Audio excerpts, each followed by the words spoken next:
Hello, BookTube. I have a quick little mail haul for you here on what's turning out to be an even more Frida-centric day than usual. So I don't know if I'll be back. And I don't know when this will go up either. As you saw this morning, those of you who are keenly watching every development of my channel, I had very slow uploads yesterday.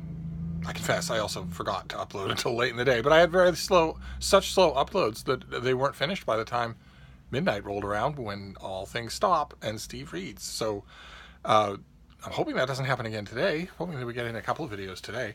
But in the meantime, we have a small mail haul here. 3 manila packages. That's all. Could be more mail coming, in which case you'll be the first to know. But let's see. I must confess, the old Steve Spider sense is going off about these 3 packages, even though they don't seem big enough to be to warrant that. Okay, all right. The first one comes out later this month. It certainly has a Steve cover. It's a novel by Nick Trout, and it's called The Wonder of Lost Causes, which there is a human and a person on the cover here. Oh, and the author is a Boston-based veterinary surgeon. And this is the heartwarming novel about a single mother working on Cape Cod who learns her chronically ill son can communicate with an abandoned dog. Dr. Kate Blunt will do anything for her son Jasper. Yes. Well, almost anything. Since Jasper has the incurable lung disease cystic fibrosis, Kate's always told him he couldn't get a dog. It's a tough call, but she's a single mom taking care of a kid who has to fight for every breath he takes. The daily medical routine that's kept Jasper alive is complicated enough without adding a mutt to the mix. Worse still, as the veterinarian in charge of a Cape Cod animal shelter, Kate's life is wall-to-wall mutts. I guess we're not going to call them dogs? In constant need of forever homes. Kate must live with the fact that every abandoned dog, okay, not a mutt, okay, a dog, has a 2-week deadline to find a human. And the scarred, mistreated wreck that turns up doesn't stand a chance. Named Whistler, he's too old, too ugly. But the dog forms an instantaneous, almost magical connection with Jasper. The dog never makes a sound, let alone a bark, yet he speaks to Jasper in a myriad of mysterious ways, forging an indelible bond with the boy. The clock's ticking, the dog's future hangs in the balance, and Jasper would do anything to find him a home. But Whistler has chosen them for a reason. Huh. Okay. So it sounds like there's going to be a mystical element involved here, although even if the author's of course free to do whatever he wants, but even if you take that element out, I have volunteered in animal shelters many times in many states, and I know that connection is real. That connection actually does happen, where there isn't anything to immediately explain it on the surface. It's just a clicking of chemistry that can either go from the human to the dog or from the dog to the human, and I've never known it to fail. I've never known that to be wrong. I've known other things to be wrong. People come in and they see a dog that resembles a dog they once had in childhood, and they think that's a mystic connection, and they're back in 2 weeks with the dog because, as they put it, it just didn't work out. But that the thing that this book is referring to, however, wooishly, that connection, that does happen. I've seen that happen, and it never fails. So that's great. That comes out in late April, so I guess I can read it now. It looks like it's going to be a paperback original at $17. My own little connection has just grabbed the envelope. You people haven't seen Frida in a while, have you, baby? Come up and look at your fans. Ooh, there are your fans. Who are they? Who are they? Who's that? Huh? Who are your fans? Who are they?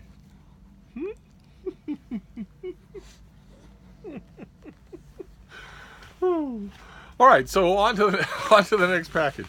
It's a slight little thing. It could be maybe a mass market paperback or a slim volume of poetry. Yes. Oh, yes. Oh. It's a mass market paperback, and it's a romance. No wonder my Steve sense was going off. This comes out on the 21st of May. And it's To Tame a Wild Cowboy. by Lori Wilde, a book set in Cupid, Texas. oh my. Okay, well, let's see here. So this is the newest addition to the Cupid, Texas series. Okay, all right. Following the recent successes of $1 Million Cowboy and How the Cowboy Was Won, as well as her phenomenal Twilight, Texas novels published simultaneously, I have not read $1 Million Cowboy or How the Cowboy Was Won, and now I want to read both of them. Her 7th installment, set in the beloved town of Cupid, Texas, follows a carefree, non-committal cowboy who discovers he has a child and a chance at real love with the last woman he expected. Because I'm pretty sure that the wild cowboys in Cupid, Texas don't ever fall for other wild cowboys. 1 minute, Rhett Lockhart. That is our hero's name. Rhett Lockhart. Is a love-em-and-leave-em bull rider with a slow, sexy smile, a swagger, and not a care in the world, except for all of his micro-bone fractures. And the enormous amount of damage being done to his reproductive organs in every bull ride. I guess he doesn't have to worry about that, though. The next, he learns his freewheeling days are over. A baby has been abandoned in the hospital, and there's no question he's the father. But from the first moment he gazes into his daughter's eyes, he knows the moment has come to say no to no strings. It's time to grow up. Standing in his way is the baby's foster mother, Tara Alzate, who doesn't quite believe Rhett is ready to change his ways. Still, she's not immune to his considerable charm. So when he proposes a marriage of convenience and shared custody against her better judgment, she says, I do. Can Tara tame this wild cowboy and make her own long-buried dreams come true? Why would she want to? If she agrees to a marriage of convenience, she's free to forge a relationship with someone she doesn't have to work to tame. Why would she bother? Unless we're seeing the reasons. All right. To tame a wild cowboy. The pub description is a little bit odd. It sounds from the description like he's already taming himself. But anyway, I'm not going to be overly fussy because I love my romance novels. So let's see what this last one is. That will be done for now. I'm seeing the video on my end is looking like I'm hyper saturated with sunlight. There is sunlight. There is no warmth, but there is sunlight. Sorry about that. So let's see what this next one is. Oh, the next one. I don't want you eating plastic. You can have the rest of it. There you go. There you go.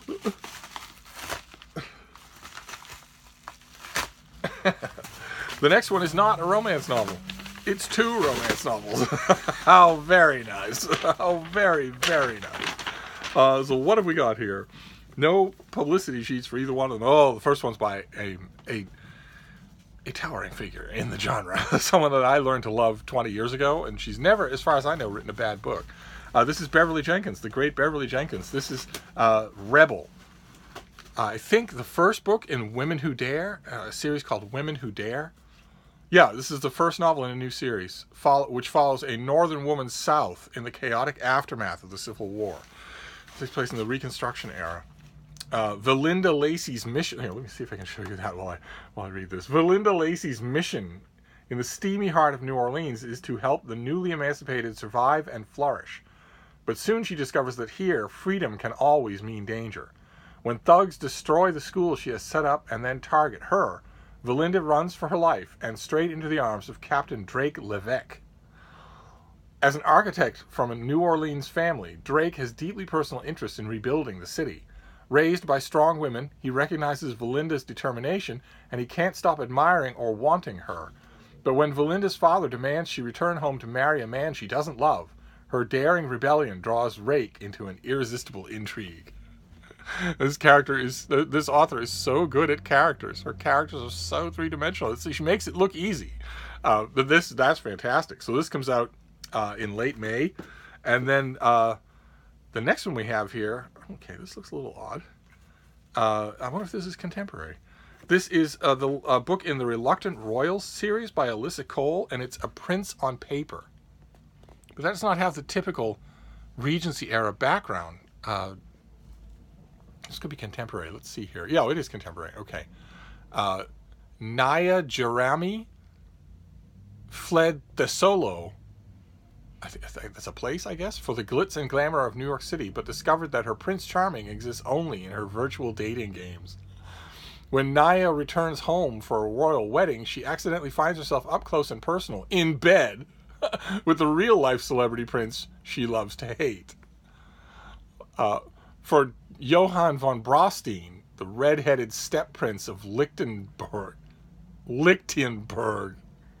it's a very small European principality, I'm guessing, acting as a paparazzi bait is a ruse that protects his brother, the heir to the throne, and his own heart. When a royal referendum threatens his brother's future, a fake engagement is the perfect way to keep the cameras on him. Naya and Johann both have good reasons to avoid love, but as desires are laid bare behind palace doors, they must decide if their fake romance will lead to a happily ever after. Oh, that sounds really good. That sounds really good. A lot of times when romance authors are trying to come up with conflicting motives, when the whole idea of something like a storyline like this is to have each of the characters have a real good personal reason not to fall for the other character.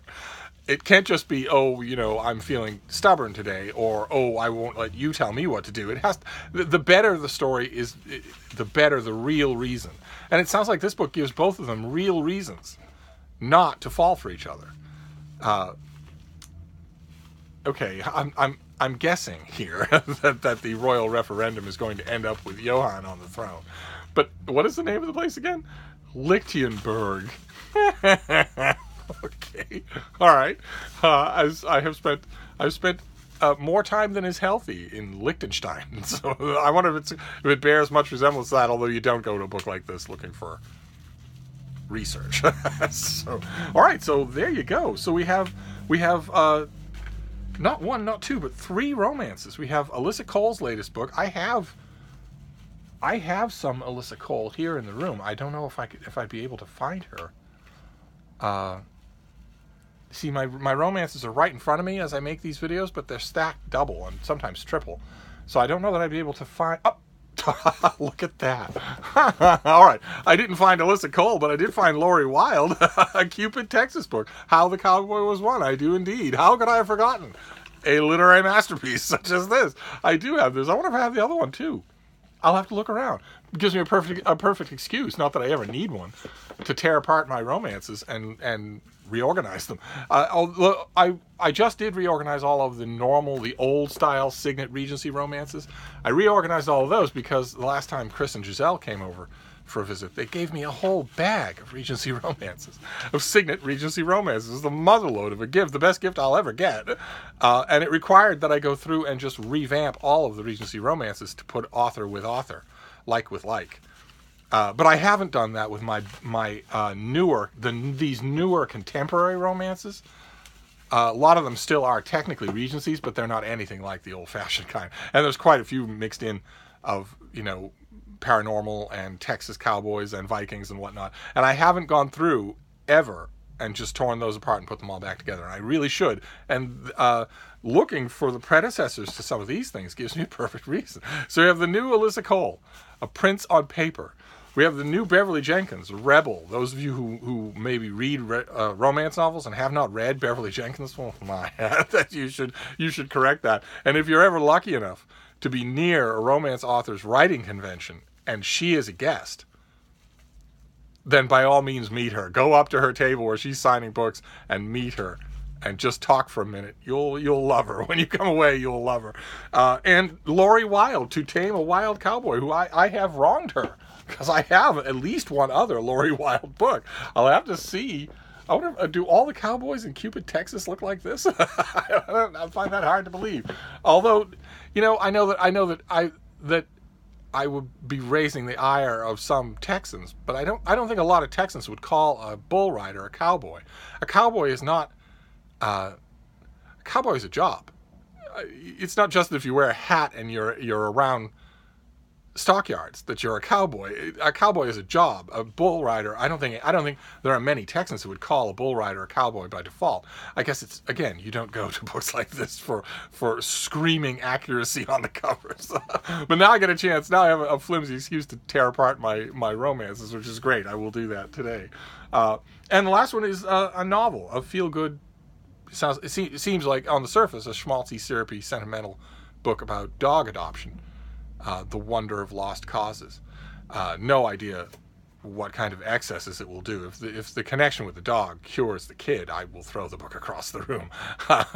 and throwing a book across the room used to be the worst that would happen to a book of mine. Now, if I throw a book across the room, that is a signal to a certain someone to chase it and tear it to shreds. So books don't want to be thrown across the room anymore. It used to be I had 2 senior citizens who wouldn't even know when I did it. And before that, when they were younger, when Lucy and Malin were younger, throwing a book across the room would frighten Malin. And it would cause Lucy to ooze. She moved about as slow as coral grows. So she would cause her to ooze and waddle across the room to eventually find what I had thrown and then pick it up and waddle with it in her mouth to another room, and at which point she would get tired or bored and drop it. I always used to tell people, I have the slowest poltergeist in the world. She doesn't destroy things. She just moves them from room to room. But short of that, it would be really nice if the author here captures some of the magic that can happen in some of the saddest places in the country. Animal shelters are some of the saddest places in the country. That cover copy was in large part correct. There are exceptions, of course, but 2 weeks, 3 weeks, these dogs have a very limited time to live. And their time is miserable, absolutely miserable. They are on a stone floor in a cage. Most of them have known homes before, so it feels every bit as much to them like prison as it would to you. And they're surrounded by by other dogs who are barking their heads off in fear and terror and alarm all day long. Or for dominance, or for attention, or for food. For a sensitive dog, it is absolutely wounding. And you go in and you're feeding them and you're walking them and you're spending time with them in their cages and outside their cages, and the whole time you know, oh God, well, you don't have much more time. Okay, we don't have much more time. I have lost count of how many such dogs I've sat with, and I'm sitting there and they're, I'm stroking their heads or they're licking my face, but in my mind I'm ticking off, well, okay, you don't let anyone else touch you, and you're really possessive about your food. You don't let anyone other than me come anywhere near your food, and you're also all of those habits, those mental attributes which you had before you got to this horrible place have just been worsened. You have been broken by this place. So yes, I'm in your cage, and you're laying on my lap, and I'm patting you, but I can't adopt you. I have dogs of my own, and no one else can do this. You won't let anyone else do this. And no one can convince you that you should, because all of your defenses are up. So you are doomed. You are doomed. That's a horrible feeling. It really takes it out of you. I so much admire people who volunteer at animal shelters. But anyway, we'll see. We'll see what it's like. I'll read it right away because it's right up my alley. And I will actually, this is a mail haul in which I will read everything right away. Why wouldn't I? These are all fairly short deadlines, and they're all quick reads. So I will get right to them. And there might be more mail today, or who knows, other videos as well. So I will wrap this up for now, but I'll probably be back. Thank you, BookTube.